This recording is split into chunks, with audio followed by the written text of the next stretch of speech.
Hello Indie Warriors, and welcome to I Dream of Indie Games. My name is OldGamer Joe, and today we will be taking a special look at Monarchy. This is a 2D side-scrolling strategy title that's coming to us from BrainSeal.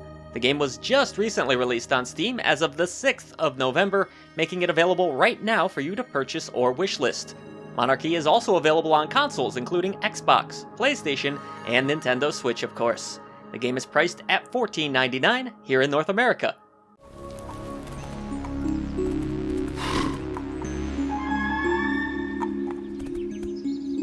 Before we get into all of the nitty-gritty about this release, we do want to take a moment to thank BrainSeal for sponsoring this video and supporting independent content here at the channel.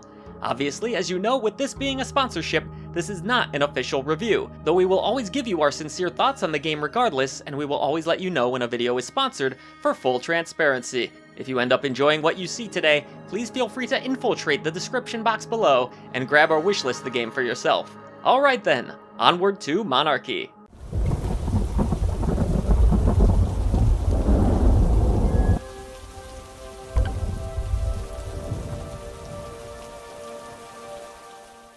When it comes to strategy games that have base-building elements, I tend to gravitate towards releases that don't bombard me with tutorials or become needlessly complicated.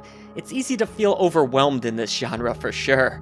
If the entry level feels too steep, I will often become frustrated and fall off of these games rather quickly. Thankfully, Monarchy sits in a fairly comfortable spot where it's not too hard to comprehend, but also challenging enough to keep you engaged with each run. Before I get too far ahead of myself, let's start from the top. As I mentioned before, Monarchy is a 2D side-scrolling title that features base building, defense, and resource management. As our game begins, we see 4 available scenarios, including a tutorial-like introduction, with players needing to complete that intro before being able to access the other maps.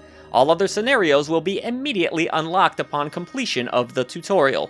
Players are able to choose between either a male or female character before each new run begins. There doesn't appear to be any character customization options or differences between the available characters outside of appearance. After selecting a character, you'll immediately begin the process of building up your base. There's really no story to speak of at all. Players will travel on horse and be accompanied by a single archer to start. This archer is crucial to your success in the early going as he helps to gather gold by killing woodland creatures that run freely across the map. If you are in a real pinch and your base is under siege, then the archer may be your last chance at survival.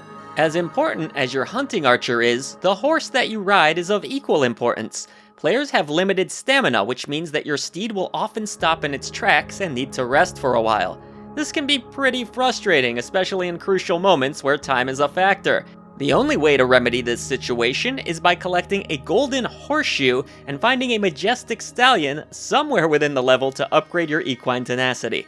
I wish that the horse didn't have limited stamina by default, or at least had a stamina gauge, as the game is much more fun without this limitation. Instead, getting back to your base with newly collected resources can often feel like a slog because your horse moves at such a slow pace. That said, it is another element to consider when strategizing. When I tell you this game is harder than it looks, I'm not joking. Every factor is critical to your success. Adding to the deceptively simple nature of Monarchy, the game teaches most of its mechanics through illustrations instead of text. There are no long-winded tutorials here. Rather, the game quite literally shows you what needs to be done through photo images. It's not rocket science, but there were a few moments where I wouldn't have minded further explanation of specific aspects of the game. Instead, the player is mostly left to figure out just about everything about the game on their own.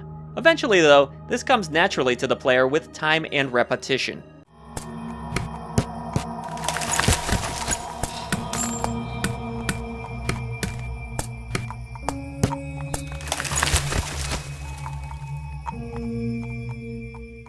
Monarchy features a day-night cycle that is a crucial element of gameplay.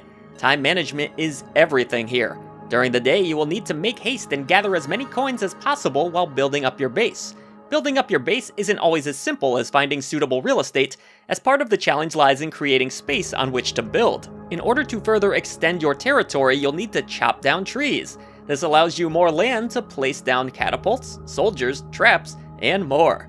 Once night falls, your building and resource gathering will need to take a back seat to ensuring that your camp is secured from the onslaught of enemy forces. Sometimes these dark soldiers will ambush you seemingly endlessly, while other times the night will remain eerily quiet. Either way, you'll always need to be on your guard and ensure that the borders of your fortress are properly secured. Once your barricade is compromised, your headquarters is exposed, leaving you completely vulnerable. To simplify things, one could break down Monarchy into a few gameplay components. Build up your base, hunt and search for coins, and then defend the heck out of your camp while surviving as many days as possible. If our hero is struck or your headquarters is destroyed, the run comes to an end and you'll start again from the first day. Each new morning brings with it a merchant cart that either brings you money or recruits. The choice is yours. Battles mostly feel automated, with your recruits dishing out the majority of the damage. This means that you'll often be playing defense rather than taking an offensive approach. Because I wasn't very good at this game, I rarely had an epic army following and fighting for me, but the potential is certainly there if you're very good at resource management and base building games. For me, as someone who dabbles in the genre, while the mechanics were not overly complicated, I found Monarchy to be a very challenging game despite that cute aesthetic. Following the tutorial, each scenario features a much larger area to explore. The main differences between maps would be the seasons they take place during and the terrain. The winter map, for example, features many more trees to contend with, making it harder to extend your base. There are also different enemies to contend with too, some of which are much tougher than others. Despite this, your goal remains the same.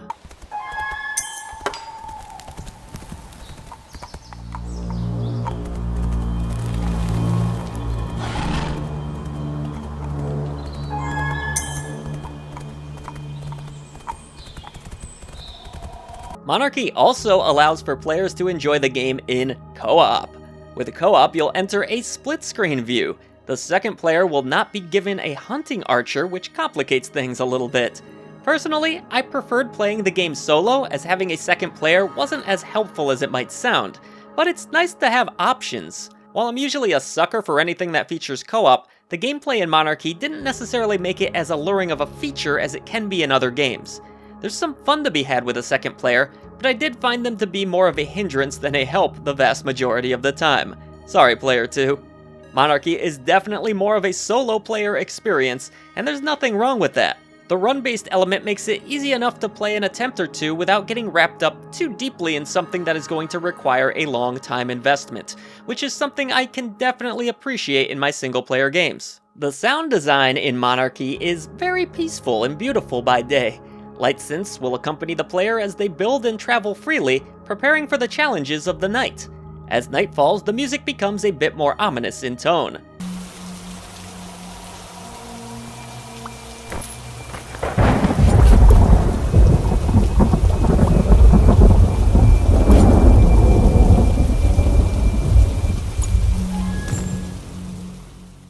Sound effects are sparse, with quirky little noises for arrows and sword swinging. The game doesn't feature any voice acting. In fact, there's just not much of a narrative here at all, as I alluded to earlier. Instead, the focus is placed entirely on the gameplay. To go along with its gameplay, Monarchy features a lovely art style full of charming characters and adorable animations. The game has a storybook quality to its art that I really enjoyed. Another nice touch to Monarchy visually is its day-night cycle and changing weather patterns. When night falls, the moon rises, and attackers invade your base. Sometimes a thunderstorm will illuminate the sky in a shock of white. If you're sensitive to flashing lights, these lightning flashes can be turned off in the options menu. And on a technical level, I didn't come across any frame rate drops on the PC version, even at the 4K resolution. This isn't a major surprise, as the game's visuals aren't what I would describe as intense or taxing for hardware, but still, it's always nice to see. Overall, if you enjoy 2D strategy titles with base building elements, then Monarchy is certainly worth a look. Its charming visuals work effectively, and the easy-to-understand gameplay still remains challenging. In fact, I admittedly sucked at this game, barely making it past day 6 the majority of the time. I do feel like a control guide could have been helpful. I also really didn't like the horse stamina limit, as it can kill the pacing of each run. But they say patience is a virtue, so maybe I'm just not virtuous enough for horseback riding. That said, fans of the genre will find plenty to like about Monarchy, and as someone that only dabbles with games of this type, I had a pretty good time playing it in short bursts. The mix of balancing your spendings, building up your base and army, and fending off foes while having to explore for resources during the day works to surprising effect. If you're interested in purchasing the game for yourself, please feel free to use the link in our description box below, as it's available for purchase right now. This is a simple, no-frills fantasy strategy game that should satisfy those of you who seek to add something new and lighthearted to your indie gaming collection. Once again, a very special thank you to BrainSeal for sponsoring this video. Use the link down below if you like what you've seen today, and see you on the channel for more great indie gaming coverage. Voice to the voiceless.